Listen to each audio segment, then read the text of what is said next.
Hello friends, आज class lecture रहेशे जे unit चाली रह्युं छे ह्यूमन वेलफेर वाळुं एमां सूक्ष्मजीवोनो मानव कल्याणमां उपयोग, जेमां सौथी पहेला घरगथ्थु बनावटमां अथवा उपयोगमां आवती वस्तुओमां सूक्ष्मजीवोनो उपयोग। घरगथ्थु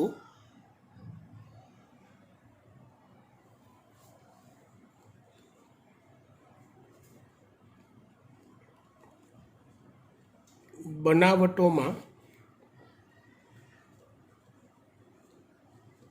सूक्ष्मजीवोनो उपयोग।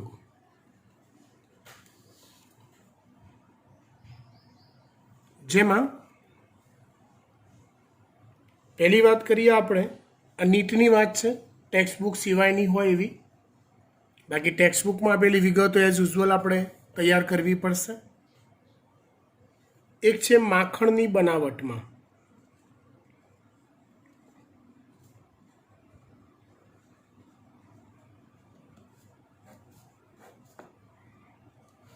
तो माखणनी बनावटमां बे सूक्ष्मजीवोनो उपयोग थाय छे।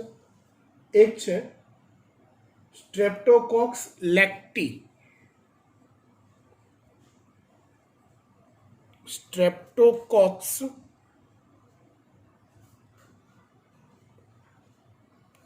लेक्टी અને બીજા સૂક્ષ્મજીવ છે લ્યુકોનોસ્ટોક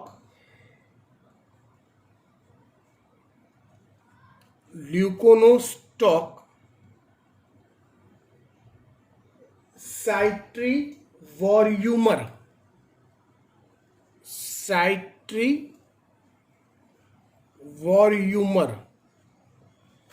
આ બંને સૂક્ષ્મજીવોનો ઉપયોગ માખણની બનાવટમાં થાય છે। માખણમાં આવતી વિશિષ્ટ સ્મેલ अथवा सुगंध ए स्ट्रेप्टोकोक्स ने आभारी है अथवा स्ट्रेप्टोकोक्स द्वारा बनतो डायएसिटाइल ने आभारी है।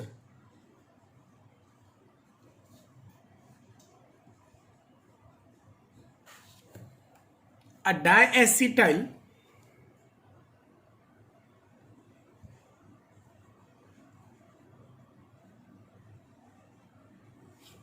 स्ट्रेप्टोकोक्स द्वारा बने छे।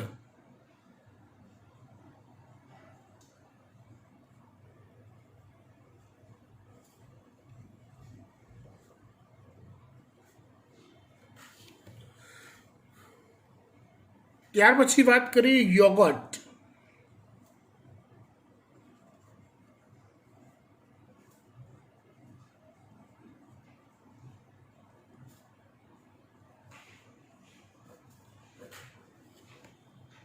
યોગર્ટની બનાવટમાં સ્ટ્રેપ્ટોકોક્સ થર્મોફિલસ અને લેક્ટોબેસિલસ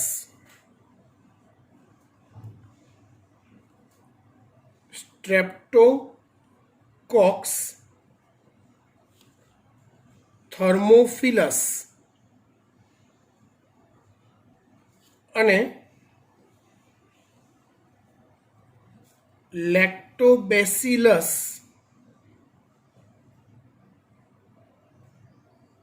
બલ્ગેરિક્સ લેક્ટોબેસિલસ બલ્ગેરિક્સ આ બે સૂક્ષ્મજીવોનો ઉપયોગ થાય છે, જેની મદદથી દૂધમાંથી યોગર્ટ બને છે। યોગર્ટ એટલે શું? તો કે તમે અમૂલ પાર્લરમાં જઈને યોગર્ટ માગજો, તમને મળી જશે। દહીં જેવું જ, પણ દહીં કરતાં થોડુંક અલગ।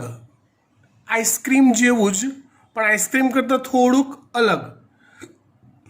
એક ઘટ્ટ દહીં જેવું સ્વીટ હોય યોગર્ટ, પણ દહીં ના કહેવાય એને। ત્યાર પછી વાત કરીએ આપણે ઔદ્યોગિક ઉત્પાદનોમાં સૂક્ષ્મજીવોનો ફાળો.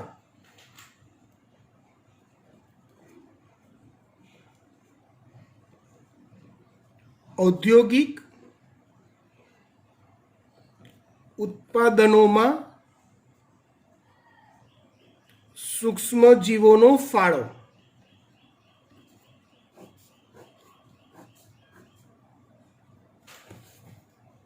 તો જો આમાં અલગ અલગ ક્રાઇટેરિયા હોય, જેમાં પહેલા આપણે વાત કરીએ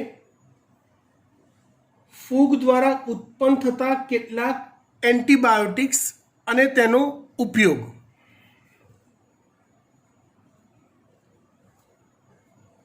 ફૂગ દ્વારા ઉત્પન્ન કરાતા એન્ટીબાયોટિક્સ અને તેનો ઉપયોગ.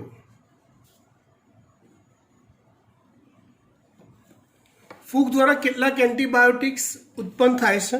અલગ અલગ ફૂગ દ્વારા અલગ અલગ એન્ટીબાયોટિક્સ જે મનુષ્યને થતા અલગ અલગ રોગમાં સારવાર માટેનો ઉપયોગ કરવામાં આવતો હોય છે. સૌથી પહેલી વાત કરીએ આપણે પેનિસિલિનની.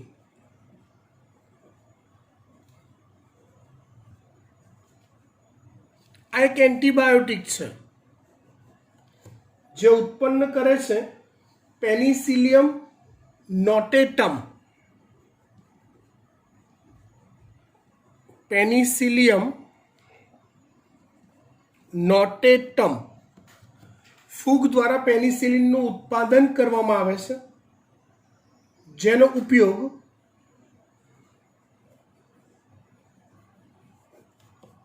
આ નીટમાં ખાસ પૂછાય કયા રોગમાં કયા એન્ટીબાયોટિકનો ઉપયોગ થાય છે. એ જેનો ઉપયોગ ન્યુમોનિયા,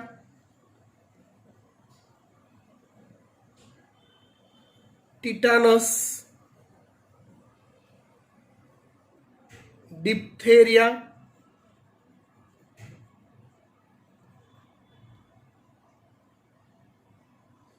ટોન્સિલાઇટિસ, ટોન્સિલા, કાકડાનો રોગ થાય ટોન્સિલાઇટિસ, કાકડા ફૂલી જવા, ની સારવારમાં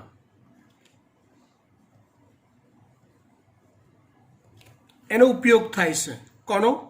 પેનિસિલિન એન્ટીબાયોટિકનો. ઉત્પન્ન કોણ કરે છે? તો કે પેનિસિલિયમ નોટેટમ પ્રકારની ફૂગ એ ઉત્પન્ન કરે છે. ત્યાર પછી એવું બીજું એન્ટીબાયોટિક આપણે લઈએ,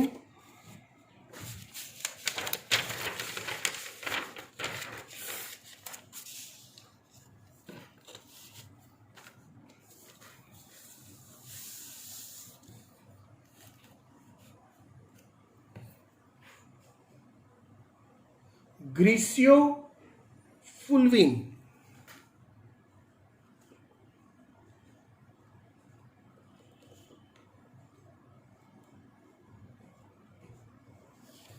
જે પેનિસિલિયમ ગ્રીસિયોફુલ્વમમાંથી ઉત્પન્ન થાય છે. પેનિસિલિયમ ગ્રીસિયોફુલ્વમ પ્રકારની ફૂગમાંથી ઉત્પન્ન થાય છે. તેનો ઉપયોગ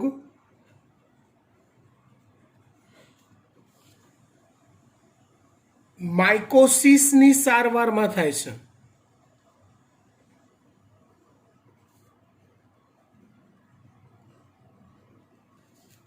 એવી રીતે ત્રીજું એન્ટીબાયોટિક લઈએ, સિફાલોસ્પોરિન. સિફાલોસ્પોરિન શું નામ કીધું?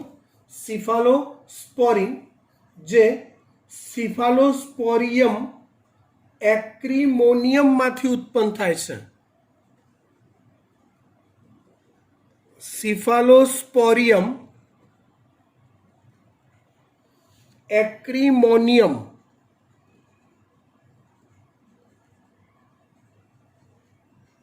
માંથી ઉત્પન્ન થાય છે, જેનો ઉપયોગ ટાઇફોઇડની સારવારમાં થાય છે.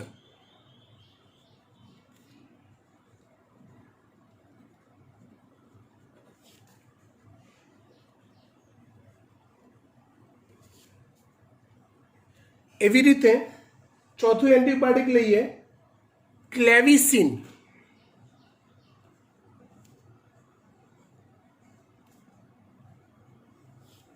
જે એસ્પરાજિલસ ક્લેવેક્સ માંથી ઉત્પન્ન થાય છે. એસ્પરાજિલસ ક્લેવેક્સ પ્રકારની ફૂગમાંથી ઉત્પન્ન થાય છે. કયું? ક્લેવિસિન, જે ફૂગજન્ય રોગોની સારવારમાં થાય છે.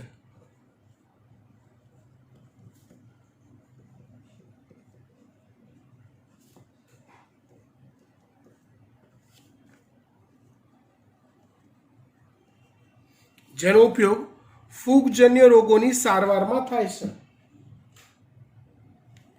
એવી રીતે પાંચમું એન્ટીબાયોટિક છે ફ્લેવિસિન. ફ્લેવિસિન જે એસ્પરાજિલિસ ફ્લેવસ પ્રકારની ફૂગમાંથી ઉત્પન્ન થાય છે.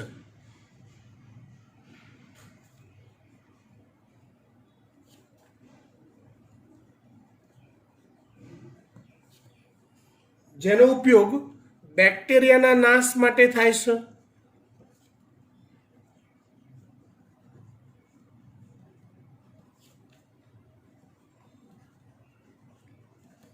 જેનો ઉપયોગ બેક્ટેરિયાના નાશ માટે થાય છે.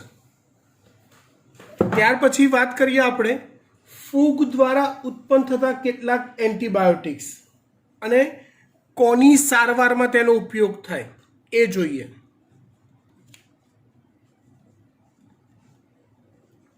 ફૂગ દ્વારા ઉત્પન્ન થતા એન્ટીબાયોટિક્સ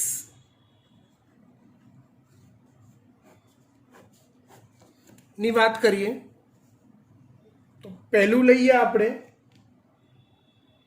ક્લોરોમાઇસેટિન. ક્લોરોમાઇસેટિન જે એસ વેનેઝુએલી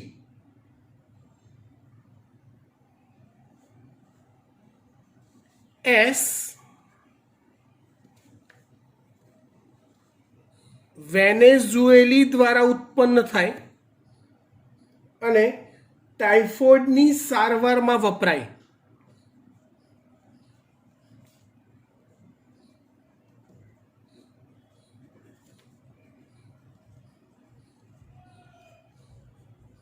બીજું લઈએ ટેટ્રાસાઇક્લિન. ટેટ્રાસાઇક્લિન જે એસ એરોફેસિનસ માંથી ઉત્પન્ન થાય છે. એસ એરોફેસિનસ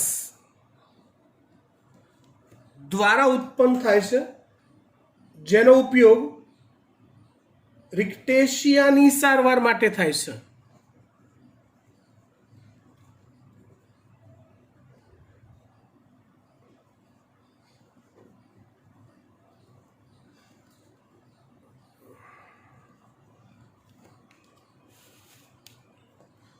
ત્યાર પછી ત્રીજી એન્ટીબાયોટિક ઇરિથ્રોમાઇસિન.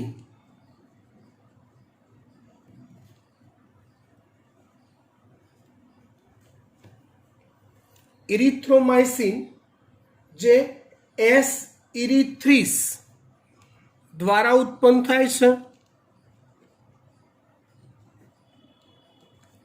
જેનો ઉપયોગ ઇરિથ્રોમાઇસિન એસ ઇરિથ્રિસ દ્વારા ઉત્પન્ન થાય જેનો ઉપયોગ કાળી ખાંસી અને ડિપ્થેરિયામાં થાય છે.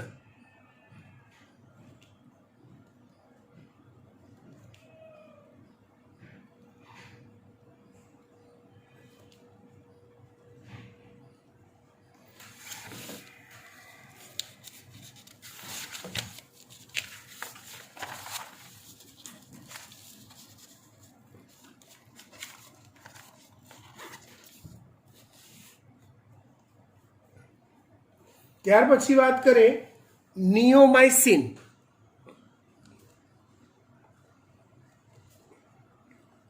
એન્ટીબાયોટિક નિયોમાઇસિન જે એસ્ફ્રેડિયા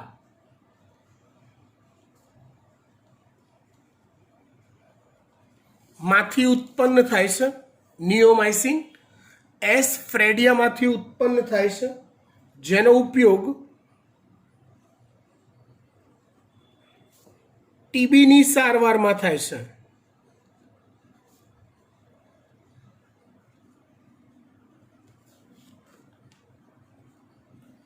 ત્યાર પછી સ્ટ્રિપ્ટોમાઇસિન.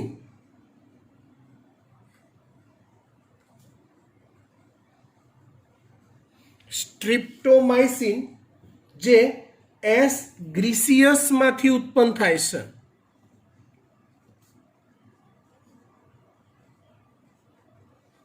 શેમાંથી ઉત્પન્ન થાય છે? એસ ગ્રીસિયસમાંથી ઉત્પન્ન થાય, જેનો ઉપયોગ ટીબી, ઇન્ફ્લુએન્ઝા,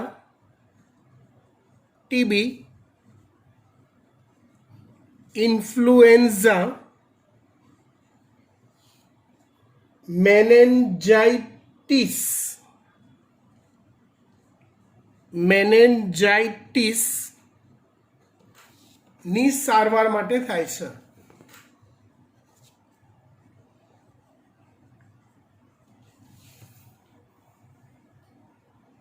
ત્યાર પછી વાત કરીએ આપણે સૂક્ષ્મ જીવો દ્વારા ઉત્પન્ન થતા કેટલાક ઉત્સેચકો અને તેનો ઉપયોગ.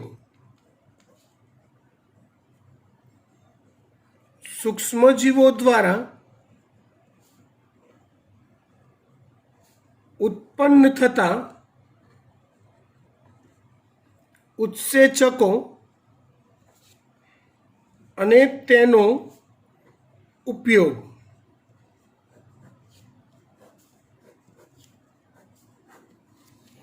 સૂક્ષ્મજીવો દ્વારા ઉત્પન્ન થતા ઉત્સેચકો અને તેનો ઉપયોગ. વાત કરીએ આપણે એવા અલગ અલગ ઉત્સેચકોની, જેમાં એક પહેલા નંબરનો ઉત્સેચક આપણે લઈએ એમાઇલેઝ.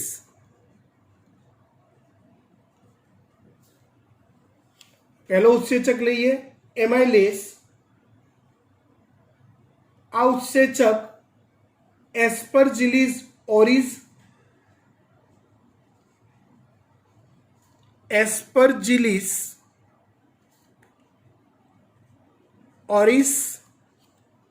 એસ્પરજીલિસ નાઇજર, રાઇઝોપસ ઓરિસ,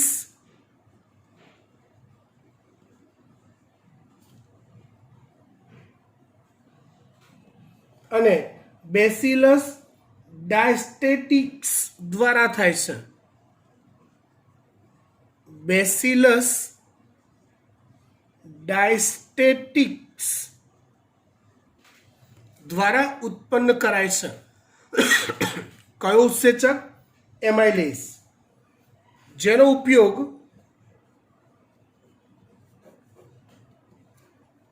સ્ટાર્ચના ડાઘ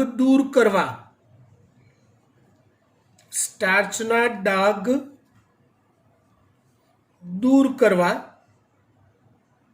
બ્રેડને નરમ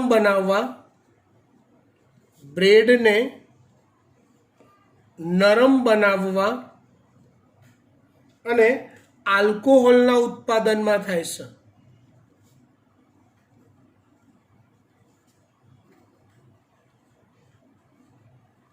કોનો ઉપયોગ? એમાઇલેઝનો. કોના દ્વારા? એ એમાઇલેઝ ઉત્પન્ન કરી શકાય ઔદ્યોગિક ક્ષેત્રે? તો કે એસ્પરજિલિસ ઓરિસ, એસ્પરજિલિસ નાઇઝર, રાઇઝોપસ ઓરિસ અને બેસિલસ ડાયસ્ટેટિક્સ દ્વારા ઉત્પન્ન કરાય.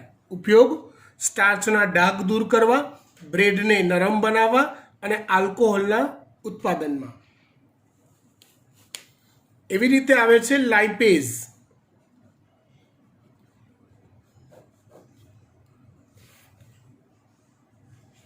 લાઇપેઝ એ કેન્ડિડા લિપોલાઇટિકા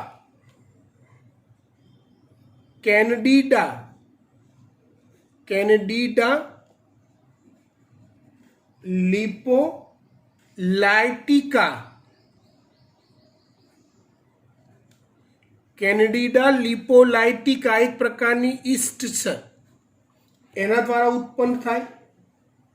મ્યુકર જાવાનિક્સ દ્વારા ઉત્પન્ન થાય.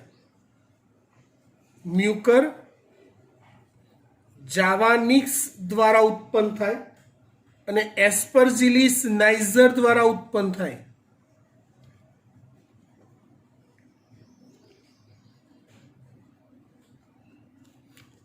લાઇપેઝનો ઉપયોગ શેમાં થાય?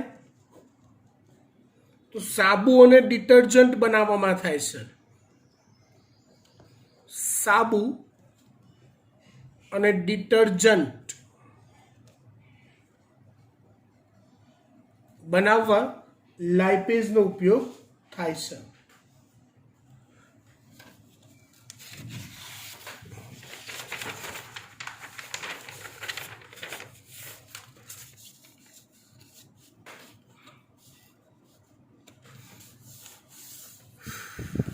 એવો એક ઉત્સેચક છે પ્રોટીએઝ, જે બેસિલસ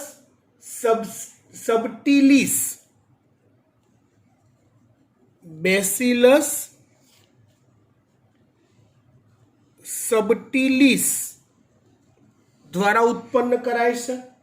આ ઉપરાંત બેસિલસ લિકેનિફોર્મિસ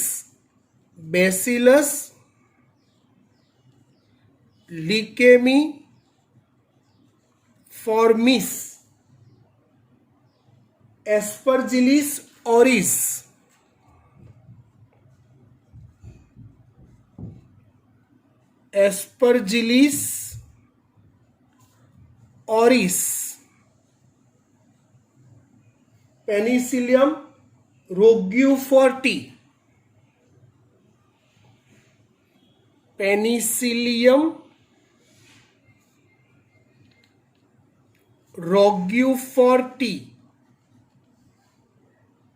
અને દ્વારા ઉત્પન્ન થાય છે, જે ફિશ લીવર ઓઇલના અલગીકરણમાં આલ્કોહોલ, ચીઝ અને બ્રેડ બનાવવામાં ઉપયોગમાં આવે છે.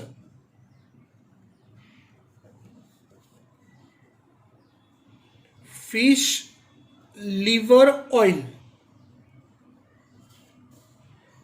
ના અલગીકરણમાં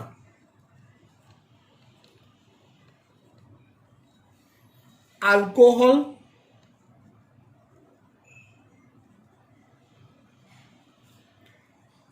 ચીઝ અને બ્રેડની બનાવટમાં ઉપયોગમાં આવે છે. કયો ઉત્સેચક? પ્રોટીએઝ.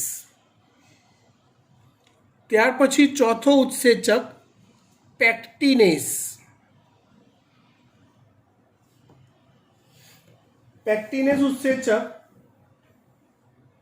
એ એસ્પરજિલિસ નાઇઝર દ્વારા ઉત્પન્ન કરાય છે.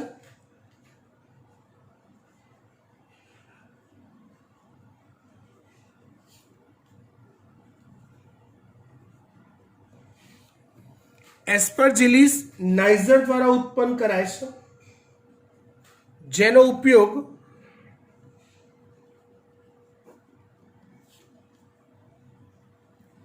પેક્ટિનનું લેયર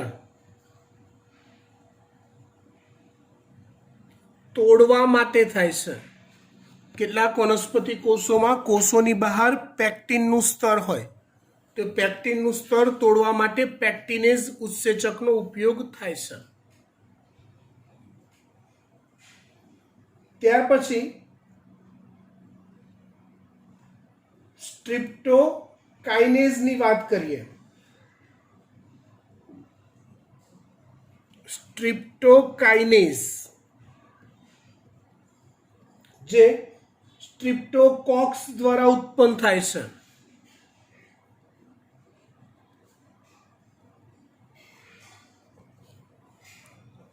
જેનો ઉપયોગ રુધિર ગંઠાતું અટકાવવામાં અને રુધિરની ગાંઠો ઓગાળવામાં થાય છે. રુધિર ગંઠાતું અટકાવવામાં અને રુધિરની ગાંઠો ઓગાળવામાં તેનો ઉપયોગ થાય છે. કોનો? સ્ટ્રિપ્ટોકાઇનેઝ ઉત્સેચકનો. કોઈ દર્દીને તાત્કાલિક એક્સિડન્ટ થયો હોય અને લોહી અંદર જામી ગયું હોય તો તાત્કાલિક સ્ટ્રિપ્ટોકાઇનેઝના ઇન્જેક્શન એને આપવામાં આવે છે. એટલે એના મગજમાં કે શરીરના કોઈ ભાગમાં લોહીની ગાંઠો ના થાય અથવા થયેલી નાની નાની ગાંઠો હોય તો એને ઓગાળી શકાય અને વ્યક્તિનો જીવ બચાવી શકાય. એના માટે ઇમરજન્સીમાં તેનો ઉપયોગ કરવામાં આવતો હોય છે. કેટલાક વિટામિન એ સૂક્ષ્મજીવો દ્વારા ઉત્પન્ન થાય છે.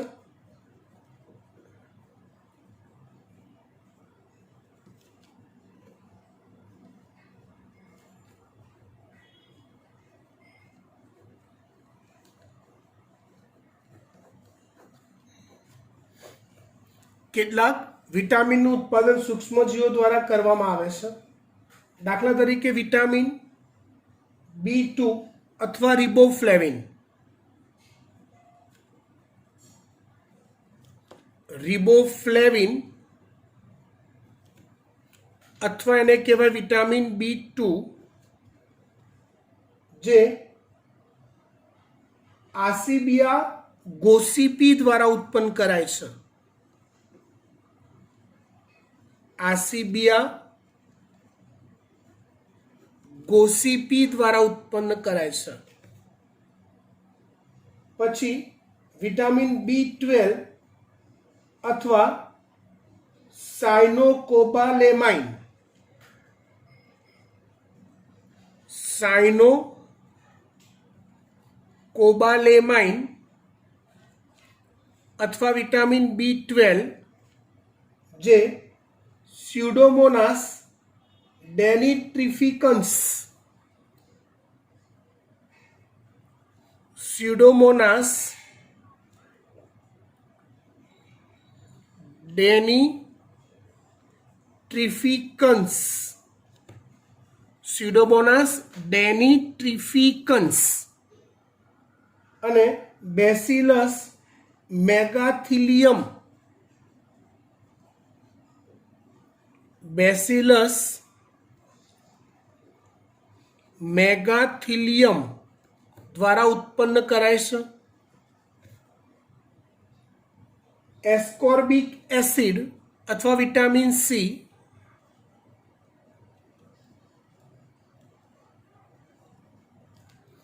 એસ્કોર્બિક એસિડ અથવા વિટામિન સી એ એસિટોબેક્ટર દ્વારા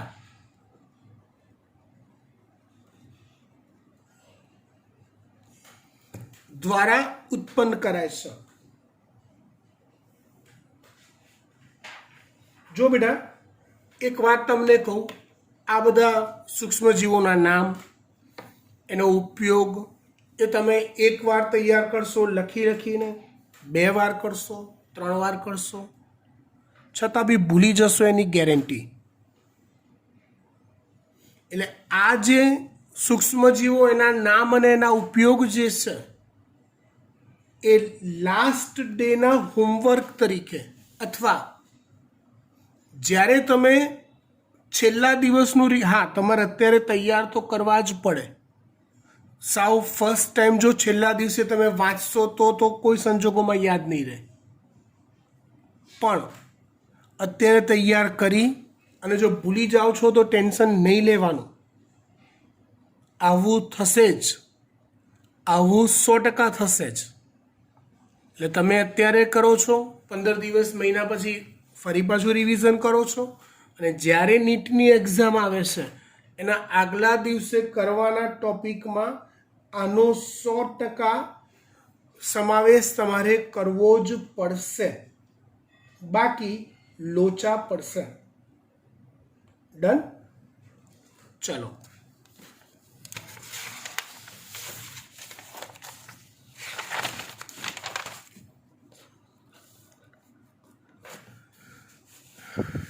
આગળ વાત કરીએ બેક્ટેરિયા દ્વારા જૈવિક નિયંત્રણ.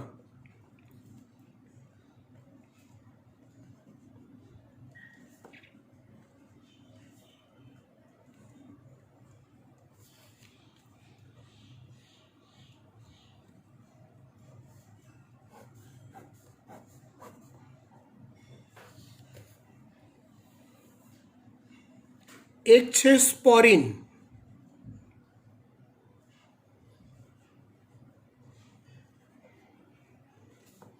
આ એક જીવાત છે અથવા એને ઇન્સેક્ટિસાઇડ કહેવાય, જેનું નિયંત્રણ બેસિલસ થુરેન્જેસિસ દ્વારા લાવવામાં આવે છે.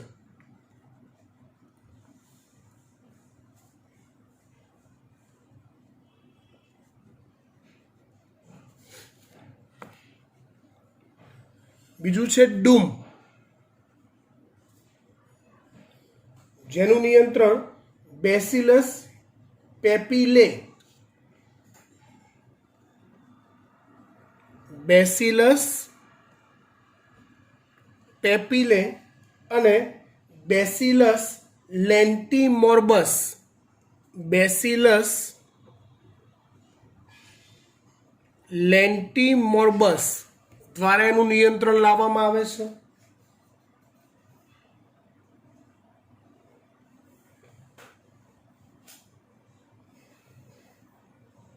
એ સિવાય આગળ વાત કરીએ તો કેટલાક સહજીવી નાઇટ્રોજન સ્થાપક બેક્ટેરિયાની વાત કરીએ.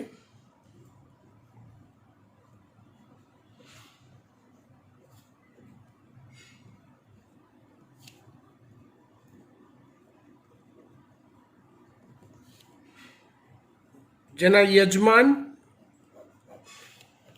અને સાથે જોવા મળતા બેક્ટેરિયા કયા હોય એ જોઈએ.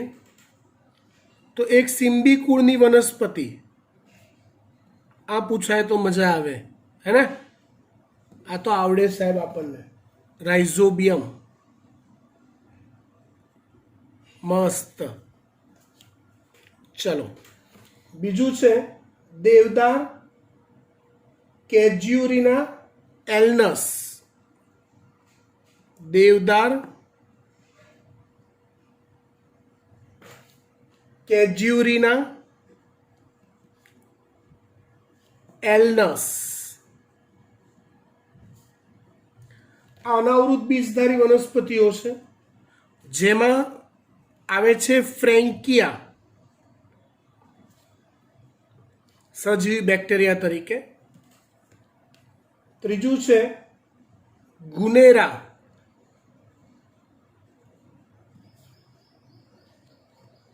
જેમાં છે નોસ્ટોક.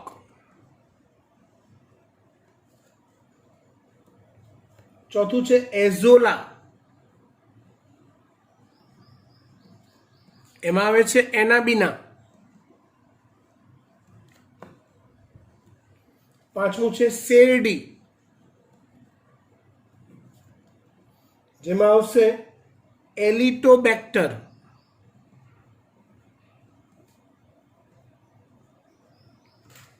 શેરડી જેમાં આવશે એલિટોબેક્ટર. એવી રીતે મુક્તજીવી નાઇટ્રોજન સ્થાપક બેક્ટેરિયા.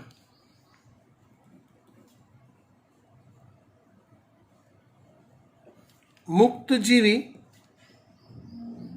નાઇટ્રોજન સ્થાપક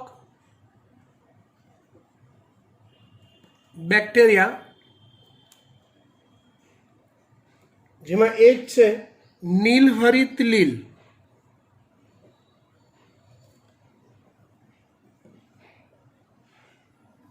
એના વિના નોસ્ટોક કેલોથ્રિક્સ,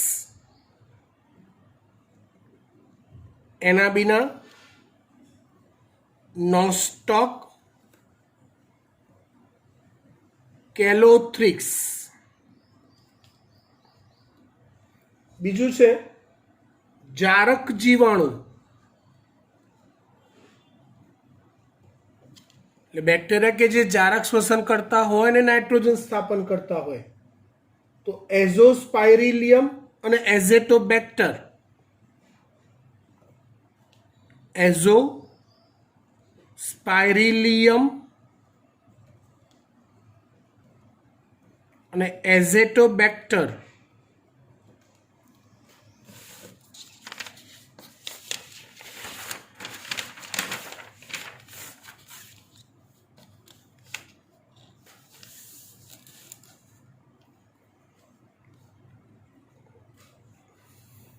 ત્રીજા છે અજારક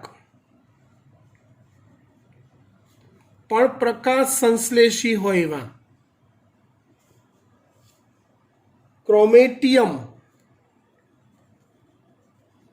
ક્રોમેટિયમ અને રોડોસ્પોરિલિયમ.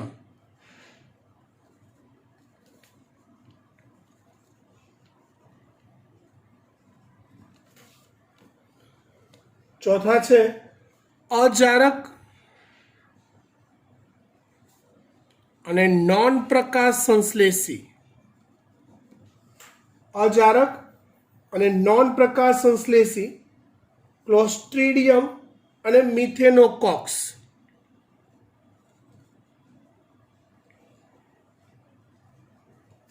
ક્લોસ્ટ્રીડિયમ અને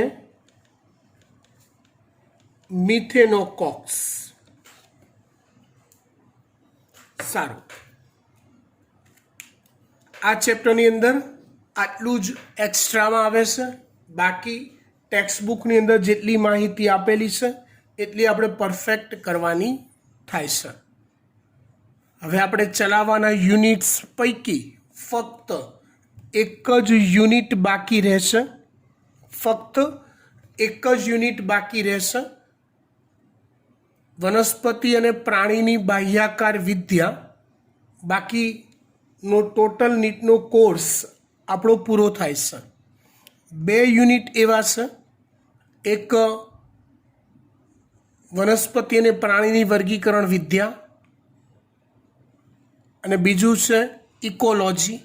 આ બંને યુનિટમાં આપણે ફક્ત ને ફક્ત ટેક્સ્ટ બુકનું જ કરીશું એવી આપણે અગાઉ ડિસ્કસ કરી ચૂકેલા છે. બરાબર? Thank you.